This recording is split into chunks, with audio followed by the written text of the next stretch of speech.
going to be difficult, but I think the best is to allow him to play as he is. Instead of talking about him as a Arjun Tendulkar, I think we need to talk about him as a Arjun, so that allow him that time, give him that space for him to mature, because some guys mature early, some guys mature later.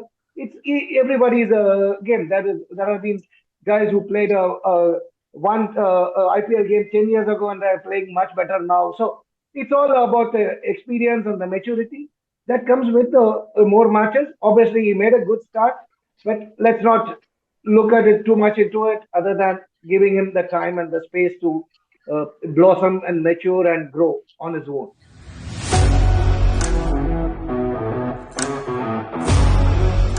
Hello and welcome to our weekly IPL catch-up show. Joining us today are golf news experts Sham and Satish and our IPL superfan Pradeep. Welcome to the show, guys. Thank you. Thank you, Imran. Thank you. Okay, guys, let's start with the big news, and that is the return of Tendulkar. No, I'm not talking about the Master Blaster Sachin. I'm talking, of course, about his son Arjun, who made his IPL debut at the weekend for Mumbai Indians. Sham, I mean, this is a great story, isn't it? To have that name back in playing cricket again. All eyes will be on the youngster now, won't they? Absolutely. That is the pressure, really. Because anytime a father and son plays, I mean, this is perhaps the first time in IPL. But if we have had that in the history of cricket, we have had father and sons playing. But the thing is the problem is to living up to that Tendulkar name. And what you have to know here is Sachin Tendulkar was the batsman and Arjun Tendulkar is the bowler. And he didn't do too badly. First over he conceded only 5 runs, but second over he conceded 12. So not a bad start for a youngster. Pradeep, how is Arjun going to handle the pressure, being the son of arguably the greatest batsman in the game? Do you think he's got what it takes to be a name in the game? I think it's a little early to say that. The kid is trying, but, as Satish said, the pressure is humongous. In fact, not many know, a couple of weeks ago, his father, consulted and requested Yuvraj Singh, so that his father would Yograj, that's Yuvraj's father, Yograj, to kind of have a chat with Arjun and probably give him some, tips or things to do and how to handle that sort of pressure. That also happened. So they've all been trying. The kid has been trying. In fact, he had a very good season in the domestic cricket when he's playing with Goa, not with Mumbai, in the domestic, cricket season. So let's hope he's able to handle that pressure and kind of, make a name for himself. Satish, he's been with Mumbai, I think, for the last couple of years. He was injured in his first season. He didn't make a start last time out, but he finally he got his debut yesterday. And just looking at him, he's a big, strong, big, tall guy. He's 6'2", 6'1", 6'2", is around there. He's far taller than his dad, Sachin. What do you think of his prospects? Do you think he can be a really good player like his dad wasn't with the bat, obviously, but with the ball? He also, by the way, he also got us a century for a smashing century in the domestic league. So he can also bat. It's not that he can't bat. So it is, again, Imran, it's too early. The pressure will be on him. But what will work in his favor is he has been with the Mumbai Indians for the last few years. So it's not that something which, like the pressure won't be so much, because he will be thinking that I'm part of this squad for the last few years. He must have bowled to them, played matches against them. Because these guys play plenty of matches when they don't play the official IPL matches. Before the pre-season tournaments, during the season tournaments, they play a lot of games. So he must have played against them and learnt a lot. So it's little too early. But again, as Sham says, and as in the past, there have been many players who are lesser performed father, whereas the son could not replicate the father's performance. But here we are talking about Tendulkar, who is literally the Everest of cricket in the world. So it's going to be difficult, but I think the best is to allow him to play as he is. Instead of talking about him as a Arjun Tendulkar, I think we need to talk about him as a Arjun, so that allow him that time, give him that space for him to mature, because Some guys mature early, some guys mature later.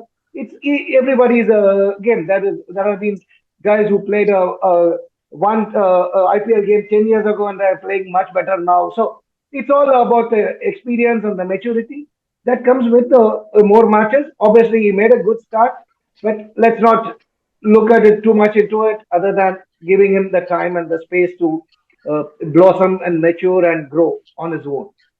I think that's a very good point, there, Satish, to let Arjun Tendulkar play for himself and not be.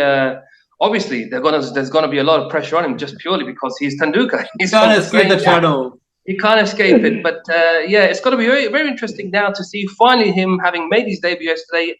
As Sham said, he had a decent first over, but his second over he was hit around, I think, for a 4 and then for a 6. And so let's see how he comes back. We'll keep an eye on how he does as the season progresses. Okay, yesterday there was 2 IPL matches. Rajasthan beat Gujarat by 3 wickets. Samson and Hetmeyer, they caught the eye with a couple of very solid knocks to keep Rajasthan at the top of the table. Sham, Rajasthan have played 5 and they have won 4. They are looking very good right now, aren't they? Yeah, they are. They are. I mean, among all the sides, I think they look the best at the moment. Until yesterday, Gujarat was looking the same. I mean, I thought Gujarat could be the one to, even at the beginning of the tournament itself, I thought Gujarat could well retain the title. But yesterday's match actually had turned that thinking aside, simply because Gujarat was in the race for the bulk of the match. See, 80% of the time Gujarat were in the match, they beat batting or the early part of the bowling. So they even had Rajasthan at 66 for 4. From there, I think Samson turned the tables on them, and he may have just joined it. What is remarkable there is Rajasthan used to be heavily reliant on Jose Butler. If you look at last year's matches, they have won all the matches where Butler has scored and lost the matches where he hasn't done well. So this is a sea change in their approach, and it's good to see. And I think it really marks them as a sight to watch this year. And Sham, adding to that, sorry Imran, adding to that, you look at there are 3 guys in the top 15 among the top run getters: Butler, Hetmeyer, and Samson. So that makes it into a collective unit, isn't it, Sham? Absolutely, because even if you look at yesterday's effort, it was a complete team effort. Even right down to Ravindran Ashwin, who's contributed 10 runs from 3 balls, to Jural, who scored 18 from 10 balls. All of these mattered. So, like Satish was saying, it is a complete team effort, which makes it Rajasthan a dangerous side. Yeah, let's bring Pradeep in. Pradeep, Ishan Kishan and Surya Kumar Yadav, they helped Mumbai beat Kolkata by 5 wickets. Do you think Yadav is getting back to that form, that we know that he's capable of? He scored a 25-ball 43 yesterday. Yeah, I think he is. Yes, of course. I mean, everybody knows his abilities and his, likely to kind of have that new Mr. 360 title after ABD. But I think he still has, some time to go, and it's going to be, great for his team Mumbai and for India, for him to be regaining that form that he had, and hopefully he should turn out good for his team. But overall, for some reason or the other, Mumbai, still is not looking that great as a team. Okay, we've mentioned Rajasthan, who are at the top of the table right now. But at the other end of the table and rock bottom currently are Delhi Capitals. Sham, they've played 5 and they've lost 5. And former India star Virender Sehwag has been saying that their coach Ricky Ponting should take some of the blame for their terrible start. Is that right?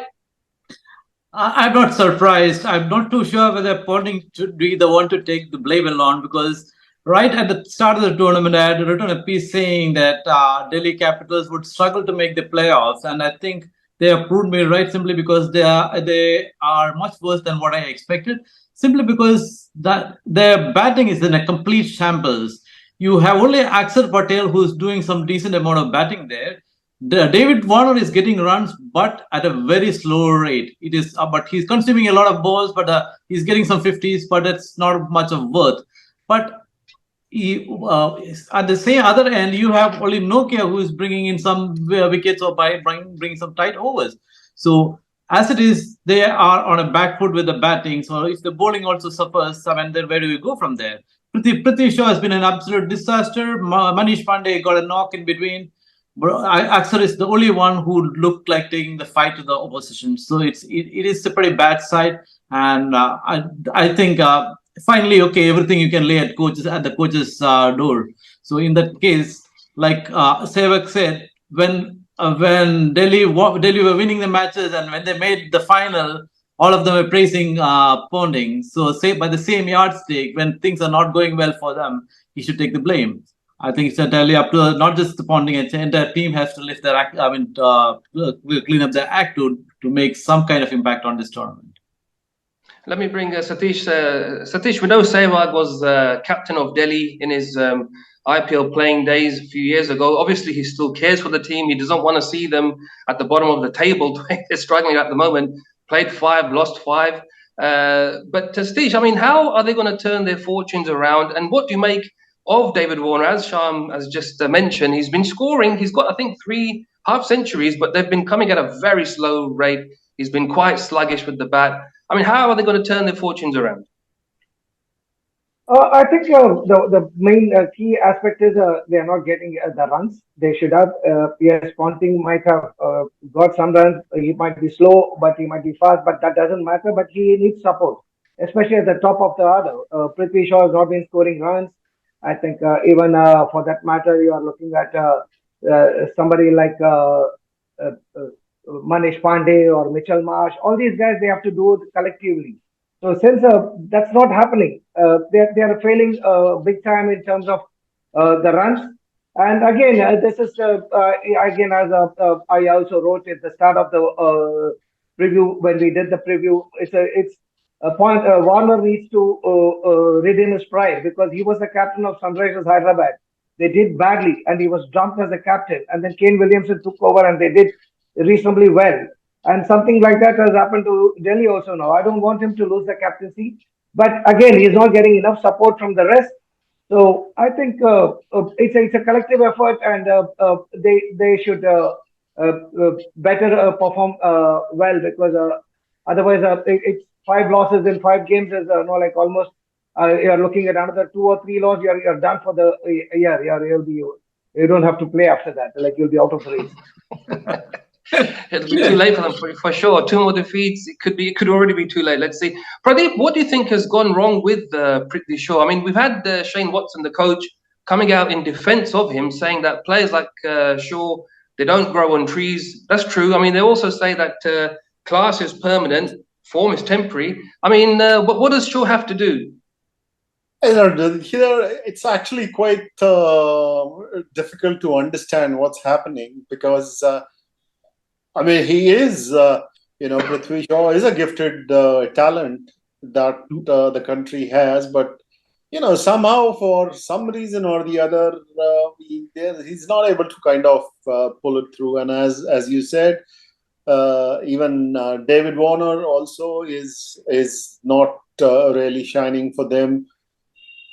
So, I would also tend to agree here that it is almost as good as end of the road for them for this season. And,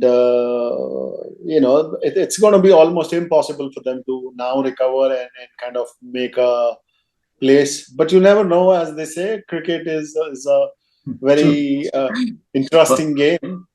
You never know what happens when, where.